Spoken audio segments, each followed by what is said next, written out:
నాడు పీవీ ప్రధానిగా ఉన్నప్పుడే చిరంజీవికి సీఎం కుర్చీ రారమ్మని పిలిచింది. పీవీ ప్రధానిగా ఉన్నప్పుడేంటి, చిరంజీవి సీఎం కావడమేంటి అర్థం కావడం లేదు కదా. ఓసారి వివరాల్లోకి వెళ్దాం. అప్పట్లో చంద్రబాబు ఎన్టీఆర్ను గద్దె దింపేసి తన కుర్చీని ఆక్రమించుకున్నాడు. నిజానికి తన వెంట మొదట పెద్దగా ఎమ్మెల్యేలు లేకపోయినా కొందరు జర్నలిస్టులు ఈనాడు సపోర్ట్ తీసుకొని 50 మంది ఎమ్మెల్యేలే ఉంటే గంటకు ఆ సంఖ్య పెరిగిపోతోందనే ప్రచారం జరిగింది. దీనికి తోడు ఎన్టీఆర్ అసెంబ్లీ రద్దు ఆలోచనలో ఉన్నాడనే ప్రచారమూ తోడైంది. దీంతో మిగతా ఎమ్మెల్యేలు కూడా తమ భవిష్యత్తు ఏమిటనే భయంతో చంద్రబాబు క్యాంపులో చేరిపోయారు. ఇది అందరికీ తెలిసిన కథే. అయితే అప్పటి ప్రధాని పీవీ ఓ ప్రతిపాదనను తన సన్నిహితుడు మాజీ స్పీకర్ శ్రీ పాదరావు ద్వారా వేరే మధ్యవర్తితో చిరంజీవికి పంపించాడు. ఎవరికి? డాక్టర్ సత్యప్రసాద్కు. ఏమని?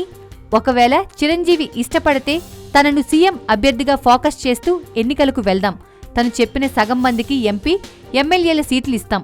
ఎలాగూ ఎన్టీఆర్కి ద్రోహం చేశాడని చంద్రబాబుపై జనంలో తీవ్ర వ్యతిరేకత ఉంది. ఏపీ ప్రభుత్వాన్ని రద్దు చేసి ఎన్నికలకు వెళ్దాం అనేది ఆ రాయబారం సారాంశం. సదర్ డాక్టర్ ఏం చేశాడు? దీన్ని నమ్మలేక ఏం చేయాలో తోచక సీనియర్ నాయకుడు ఎర్రా నారాయణస్వామి చెవిలో వేసి ఏం చేద్దామండి అని అడిగాడు. అబ్బే, ఈ కాంగ్రెస్ నేతల ప్రతిపాదనల్ని వెంటనే నమ్మలేం, 4 రోజులు ఆగుదాం అన్నాడాయన. దాంతో చిరంజీవి విదేశాల్లో షూటింగ్లో ఉన్నాడు, వచ్చాక చెబుతానండి అని ఈ డాక్టర్ వాయిదా వేశాడు.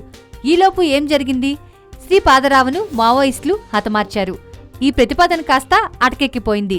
తరువాత చిరంజీవికి ఈ విషయాన్ని చెబితే, అవును, ఓసారి పీవీ తన మనుమడి బర్త్డే సందర్భంగా నన్ను, అల్లు అరవింద్ని పిలిచారు. అక్కడ తన కుటుంబ సభ్యులు, బంధువులు కాకుండా మేమే ఉన్నాం. నాకు ఇదే చెప్పాడు, కానీ రాజకీయాలపై ఇప్పుడు ఆసక్తి లేదు అని చెప్పాను అని చిరంజీవి గుర్తు చేసుకున్నాడట. ఇది స్టోరీ.